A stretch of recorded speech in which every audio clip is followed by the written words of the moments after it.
মানকচু নিয়েছি আর রুই মাছ নিয়েছি। আজ মানকচু দিয়ে রুই মাছ রান্না করে দেখাবো আপনাদের। মানকচুটা আমি কেটে নিয়েছি, এবার একটু জল দিয়ে সিদ্ধ করে নেব। কচুটা জলের মধ্যে দিয়ে দিচ্ছি সিদ্ধ হওয়ার জন্য, একটু লবণ দিয়ে দেব। আমি ভাজা মশলার জন্য নিয়েছি ধনে, কটা গোলমরিচ, জিরে, শুকনো লঙ্কা আর কটা চাল। এগুলো আমি শুকনো খোলায় ভেজে নেব।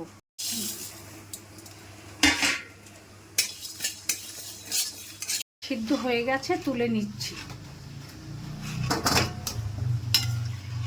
মাছের মধ্যে লবণ দিয়ে দিচ্ছি আর দিয়ে দিচ্ছি হলুদ।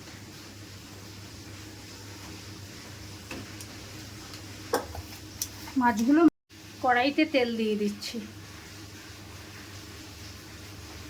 এবার মাছগুলো ভেজে নেব।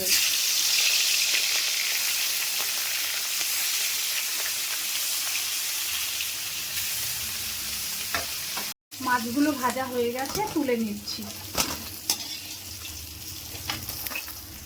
ফোড়নে দিয়ে দিচ্ছি গোটা জিরে আর একটা তেজপাতা।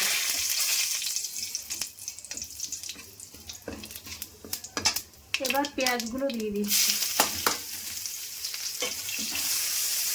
এবার দিয়ে দেবো একটু গ্রেট করা আদা।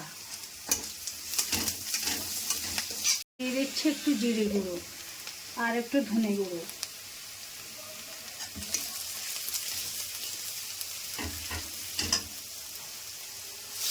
পরিমাণ মতো লবণ দিয়ে দিচ্ছি।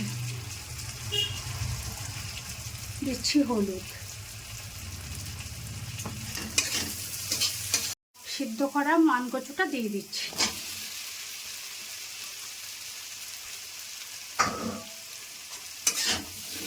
দিয়ে দিচ্ছি একটু লঙ্কা গুঁড়ো। এবার জল দিয়ে দিচ্ছি।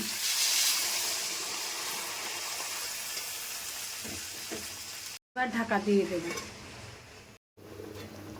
ঝোলটা ফুটে উঠেছে, এবার মাছগুলো দিয়ে দেব।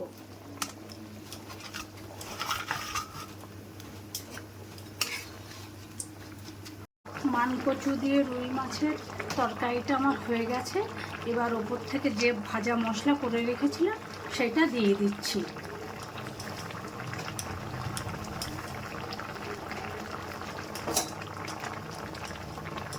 ভাজা মশলাটা দিয়ে 5 মিনিট ফুটিয়ে নিলাম, এবার নামিয়ে নেব। আপনারা এইভাবে ভাজা মশলা দিয়ে একবার কচু রান্না করে দেখবেন, খুব অপূর্ব স্বাদের হয় খেতে। এইভাবে আপনারা মানকচু আর মাছ দিয়ে রান্না করে খাবেন।